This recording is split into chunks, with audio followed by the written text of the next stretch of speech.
I still have Parkinson's disease. My specialist told me I always will. But I don't suffer from the illness anymore, and that's the difference. Despite everything medical that was going wrong for me then, my life is now back to normal. Actually, a little better than normal. I'm one of thousands who have transformed their health, but I still feel blessed. Let me tell you how this turnaround happened. A shock diagnosis. I'd first gone to my doctor with concerns about, of all things, my balance. My muscles had been feeling increasingly stiff. I'd been feeling unsteady on my feet for a long time. When a friend noticed a slight shaking in my left arm, I knew I had to see someone about it. It took a number of mental and physical tests for specialists to confirm the worst. But once it was confirmed, I went into a state of absolute shock. The specialist spelt out the long-term possibilities for me. But however much of a positive spin he tried to put on the diagnosis, it all ended in the same place: therapies, drugs, specialist care, and the never-ending falling apart that comes with a degenerative brain disease. I was on a downward slope to goodness knows what. Of course, now that I'm off that downward slope, I feel very different about things. But I admit that I went into a miserable slump. I really didn't take in much of what they were telling me. All I could see was a person old before their time, having to rely on others to help me perform even my most personal functions. I had never thought about my life ending up like that. For weeks, I was just too upset to think or do anything. An overnight change. Then one morning, I woke up and I felt completely different about it. I was angry instead. I was filled with a sense of injustice. Why me? How did I come to deserve this? I was furious. I started to research Parkinson's disease like a person possessed, and quickly discovered there's a lot of information out there. Too much, in fact. Some of it quite complex, some of it frustratingly contradictory, and some of it is just plain wrong. After 3 weeks of searching, I stumbled, quite by accident, on something that was the turning point in my struggle with the disease. In fact, what I found out turned my health and my life completely around. I'm going to tell you now what made the difference. And it's all based on why we get this horrible condition in the first place. Why do we get this illness? Parkinson's disease is a degenerative brain illness. Why does our brain health start to degenerate? It degenerates due to a loss of nerve cells in a part of the brain called the substantia nigra. These nerve cells in the substantia nigra manufacture a neurotransmitter called dopamine. But as the nerve cells die off, less dopamine is created. We need dopamine. The loss of dopamine leads to the loss of body control and leads to a whole cascade of other physical and mental symptoms that combine to steadily ruin a person's life. There's a simple, well-understood trail from good health to Parkinson's. Nerve cells dying off in the substantia nigra lead to reduced dopamine production, which leads to Parkinson's disease. However, almost all modern-day medical treatments start at step 2, reduce dopamine. We're trying to increase dopamine, which sounds sensible at first, but the problem is that we're tackling a disease that has already started, and we're not addressing it at the point of its underlying cause. It's like being in a sinking boat and constantly bailing out the water instead of fixing the leak. We can bail for so long, and then we sink. The reason why most people eventually get so ill with this condition is because almost no treatments tackle step 1, the dying of the substantia nigra cells. Yet, doesn't it make sense to address the initial cause of this dreadful condition? Of course it does. I've learned a lot about this disease. And here's the main thing I learned, and then proved to myself. We have choices about how this condition plays out. In fact, medical scientists have proved that many people with a genetic disposition to this never get it, while others with no genetic disposition at all still get full-on Parkinson's that ravages their mental health quickly and remorselessly. It's not genetics. It's a basic illness with recognized causes. Remember, the substantia nigra produces dopamine. It's the loss of substantia nigra nerve cells that leads to the loss of dopamine. And that loss of dopamine leads to Parkinson's disease. So the big question is, why on earth is the substantia nigra losing those dopamine-producing cells in the first place? I was shocked to discover that we already know why we're losing those priceless, life-giving substantia nigra cells, yet still do almost nothing about it. And now I know why we don't. There are 8 main factors leading to Parkinson's. Some have a small effect, A couple are huge. Together, they're essential in beating this horrible condition. In truth, some of them my healthcare center already acted on. For example, they prescribed dopamine-enhancing drugs. For sure, I needed more dopamine.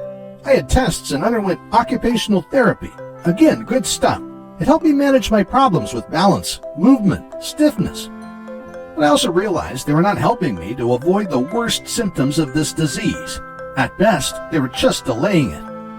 Yet that's what I wanted most, to not end up with my own personal Parkinson's horror story. Which is why I went headlong into my own research about my illness, and eventually found my way out. I'm not a medical rebel. Now, I should point out that I am not the kind of person who second guesses his doctor. I trust professionals and experts. They studied for years. They do the research. They know plenty. But their most effective meds came with unpleasant side effects. And those meds would become less effective as time wore on. They would work for a while and then they'd start failing. As they failed, my health would fail even more. What kind of future is that? I wanted better than this. Although I was getting worse very slowly, I was still noticing it. That shaking of the hands was very real.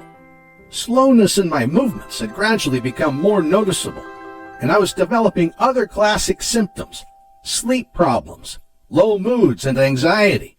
My sense of smell started to weaken. Failure to recall how I'd spent yesterday. Complete loss of recall about my own wedding. Recognizing faces but not remembering names. We joke about these things and put them down to age. But when there's a diagnosed condition that is actively robbing you of physical and mental abilities, that's no joke at all. I knew this condition led to physical disability. I also knew it led to mental disability. I was scared, to be honest. Scared to be a burden. Scared to lose my ability to control my own body. Scared to watch my life deteriorating before my eyes. Thankfully, none of this is going to happen, which is what I want to tell you about now. So let me start by reassuring you of this. I feel fine, absolutely fine. In some ways, I'm happier and more positive than I was before I got that initial shocking diagnosis. My hands no longer shake. I sleep like a lamb, and I recall all the important details about my life or what I did this morning with ease. Second, there's a reason I feel this way, and it's to do with how I've actively worked on my condition. I feel wonderful, and there's a reason why. Actually, there are 3 fantastic reasons. First and foremost, I have tackled the loss of dopamine by working on the underlying cause of that loss. We know that cell loss in the substantia nigra is the direct cause of dopamine loss. I address that cell loss in gentle but powerful ways, and so protect dopamine levels. Second, I increase dopamine production in my brain using non-drug methods. Increasing dopamine fights this condition head-on, leading to wonderfully quick improvements. Third, I have taken each of the symptoms of my illness, stiffness, shaking, anxiety, and so on, and addressed them directly. I've enacted specific daily habits that make those symptoms reduce to almost nothing. The disease doesn't stand a chance, because this is an illness that could be tackled on so many fronts. Doing what I did meant my overall health actually got better over time. The 3 steps I described provide health benefits that overwhelm the downside of the disease. You deteriorate one part because of the illness, but improve 3 parts because of these new, powerful daily habits. More than anything, what I learned is that Parkinson's is not the terrifying, life-destroying diagnosis that so many of us believe it to be. I was able to choose what this illness did to me, and I chose for it to do nothing to me. The key insight: by addressing cell degeneration directly, tackling low dopamine production naturally, and resolving the actual day-to-day effects of the condition, this 3-point approach turns out to be absolutely transformative. Now, I realize how puzzling it might seem to hear this for the first time. The nagging question for me was always, why don't health professionals do what I did to resolve my illness? It was easy to do, quickly effective, and didn't cost me a penny in medical bills. I found out the surprising truth by actually asking a doctor. We get ill in stages. There are 5 stages of Parkinson's disease. Typically, we progress from stage 1 to stage 5. Medicines and therapies slow this progression, but we face the long-term prospect of experiencing them all. Stage 1 is the mildest, and is where most of us discover that we're ill. Stages 4 and 5 are too horrible to go into here. I've learned to slow my progression through the stages to such an extent that I simply cannot ever reach the later stages.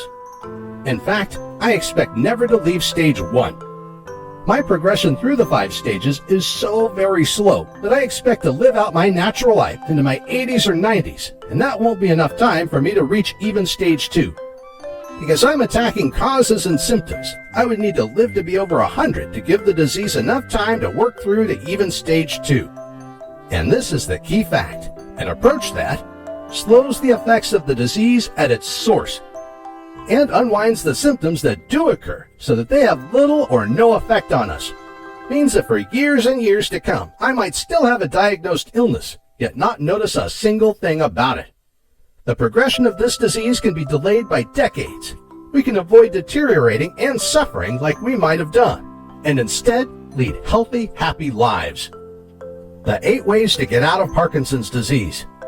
There are 8 main factors that contribute to this disease. To restore my health, I worked on every one of them. You can too. I installed small new habits over a series of weeks until I was hitting every known cause of my illness. Nothing escaped my attention, and everything got better. The changes came in days, improved over weeks, and have lasted for years. I won't go into all 8 ways of beating the heck out of this illness here. Let me tell you briefly about 3 of the main ones. Inflammation. Inflammation is a worldwide killer. It's a prime cause in a long list of unpleasant and deadly ailments. There are many diseases created from low-level, ongoing inflammation.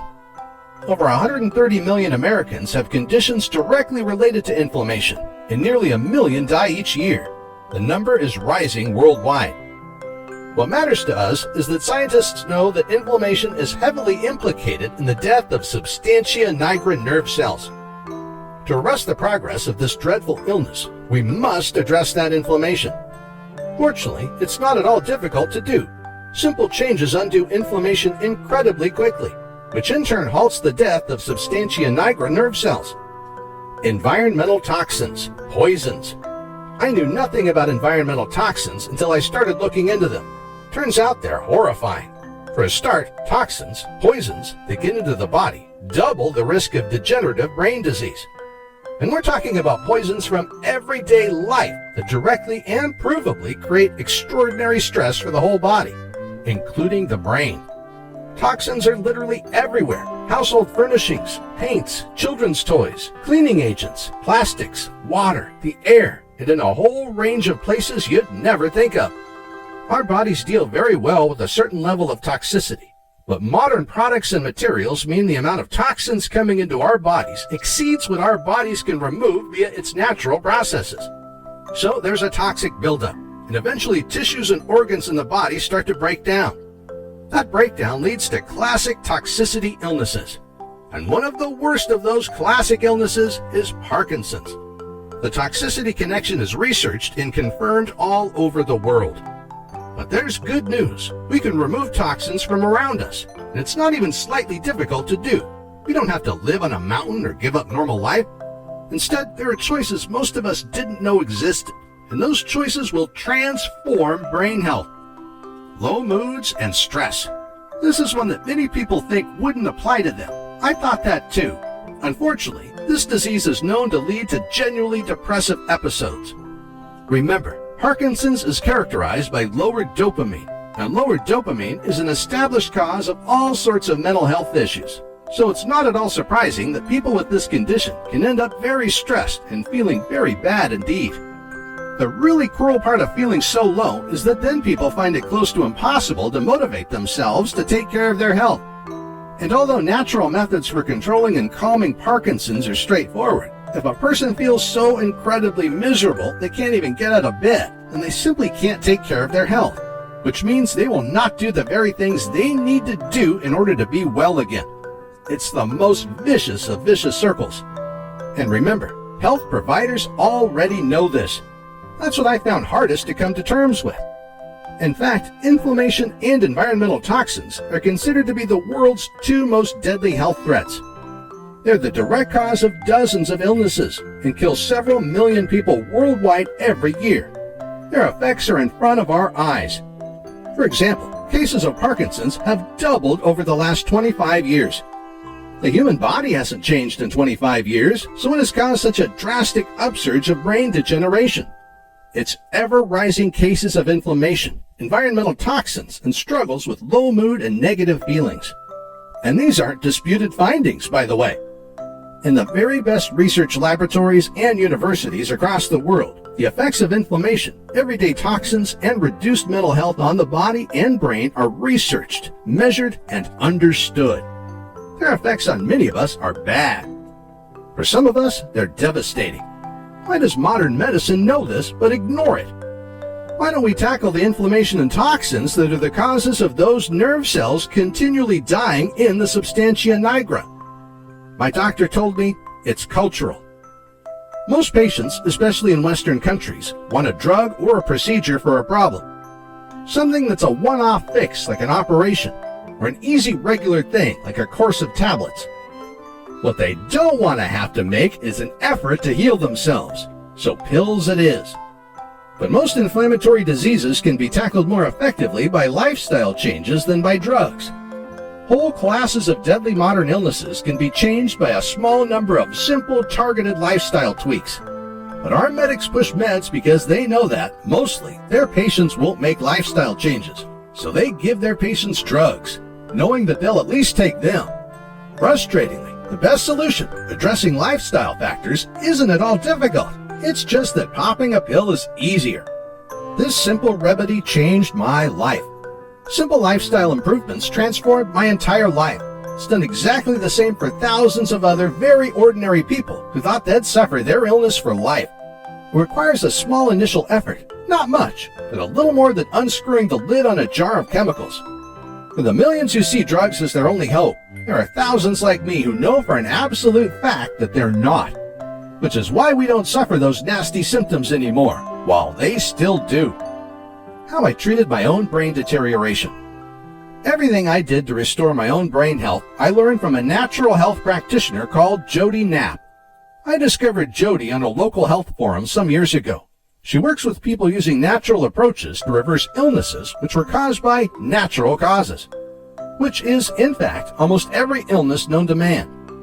Her philosophy is simple. Disease always has a cause. If I have pain, a deterioration, or some painful or deadly affliction, there are reasons why I have it. It doesn't just happen. Understand those reasons, and we have ways of reversing what's gone wrong. Jody's incredible success rate at treating allegedly untreatable illness comes from her starting at the illness's first causes. Those causes are always natural causes. She tackles them and changes lives. Why Jody's method works. Remember, standard drug remedies tackle the disease further along the chain, at the point where there's a dopamine shortage. Doctors simply don't address the reason that dopamine is in short supply in the first place. Jody does. She addresses the specific reasons why cells in the substantia nigra are dying off. Then she addresses low dopamine itself. Then she undoes the symptoms of the illness, the part of the disease that you and I experience. Jody Knapp can't teach her methods face-to-face to everyone who needs them, so she created a written version of her approach. It's called the Parkinson's Protocol. And it's the Parkinson's Protocol that changed not only my present life, it changed my future life too. 12 steps to making it happen. Thankfully, Jody's program isn't a long list of don'ts. There's no calorie counting, strange potions, or weird rituals. Instead, it's a fairly short list of powerful, practical, easy-to-implement do's. Jody Knapp has broken her program into 12 small habits that you can introduce into your life in order to undo the causes and symptoms of brain degeneration. There's no revolution here. I made one simple change, and when I was sure I'd got it, I went on to the next one. Stuff so stupidly easy, I did wonder with a couple of them how they could possibly have any effect at all. But this is the thing. It was tiny bad habits that got me so ill in the first place. So it only requires tiny good ones to undo it all. No revolution required. I didn't throw my current lifestyle out of the window. I just tweaked what I was already doing, so that when everything new was in place, my life looked just like it always had done. I do some things slightly differently now, but nobody can see what I've changed unless I explain it. It's that subtle. All I had to do was introduce the habits one at a time at a rate I felt comfortable with. I introduced one new habit every few days, which gave me time to ensure I had made it a part of my life. Each one directly acted on some aspect of my illness, either causes or symptoms. I swapped old habits that caused a progressively worsening brain state for new habits that support a progressively improving one. And so I stopped getting worse and started getting better. Not good as new, better than new. So many of the body functions that had started to deteriorate were made better than they'd been before I was ill. So when I started this program, I wasn't just clearing up symptoms associated with my diagnosed illness. I was also undoing the natural effects of being over 50 at the same time, which meant I wasn't just tackling Parkinson's symptoms, I was tackling life symptoms. I ended up fitter and healthier than I was before I started getting ill. Even a completely healthy person can follow this program and improve their health dramatically. Doing this is triply more vital once a person has received a Parkinson's diagnosis. In truth, it's not magic at all. Of course, the kind of turnaround I experienced here does feel like magic. Who wouldn't feel like they've experienced something miraculous when an illness like this does an about turn? And everything I learned from Jody comes with sparkling scientific credentials. It's researched knowledge from scientific establishments all over the United States, Europe, and the world. None of this program is controversial. There aren't any scientists waiting to debunk any of this, because collectively, this is their work. Jody simply turned it into a set of 12 habits that thousands of us have used to treat a nightmare illness. The only reason it's not mainstream, the only reason it's only thousands of people who benefit from this rather than millions, is because it involves some initial effort to take on these habits. Yet once done, it's just so easy. And the reward? Health. Pure and simple. How about you? I know how scared I was when I got my diagnosis. Nobody can take such a blow calmly. The end game of this illness is physical disability and mental disability. It's helplessness that means you're forever reliant on someone else for every little detail of your day-to-day life. Yet, as I discovered, none of this is actually inevitable. What Jody's The Parkinson's Protocol powerfully showed me is that sufferers can have more than just hope. We can outrun this disease. We can hold it off for decades and live full, healthy lives in the meantime. Now is the time to start doing that. Get the Parkinson's Protocol today and feel the difference. Just click the link below this video. Repair and restore. It was simple, unhelpful habits that created the conditions for degeneration of our brain cells. It's simple adjustments to those habits that unravels the whole mess. Repair damage, restore health. You have lots of life ahead of you. You can choose the quality of the rest of that life right now. I swapped the certainty of a mind and body that would deteriorate before my eyes for the certainty of a body and mind that would get stronger before my eyes. In 12 straightforward steps, I turned my illness on its head. Years after succeeding with Jody Knapp's program, I still go for my checkups because, as my physician tells me, I can't claim to have gotten rid of the disease. But we both know what the results are going to show. We go through the motions because we have to, and I'm fine. He knows it, and I certainly know it. Get the same for yourself, and get it now. Start reclaiming your physical and mental health now. You know and I know. There's a simple truth when it comes to serious illnesses like Parkinson's. What is addressed can improve, but what's ignored always gets worse. And that's especially true with this condition because it's degenerative. Almost by definition, it absolutely will get worse over time if we fail to tackle it. Every day we don't act to improve our condition, we get a tiny bit more ill. The sooner you address this thing, the easier it is to have a noticeable and long-lasting effect on it. The information provided here is intended for educational purposes only. It is not a substitute for professional advice and should not be construed as such. The content is based on general knowledge and may not be applicable to individual circumstances.